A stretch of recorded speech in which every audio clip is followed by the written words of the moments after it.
Hi friends, welcome back to my channel.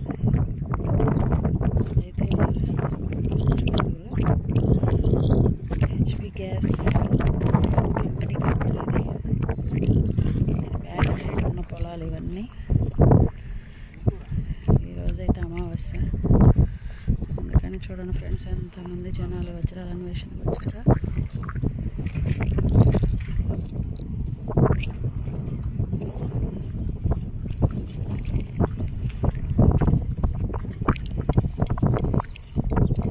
Guntur నుంచి, సత్తెనపల్లి నుంచి, విజయవాడ నుంచి, మైలవరం నుంచి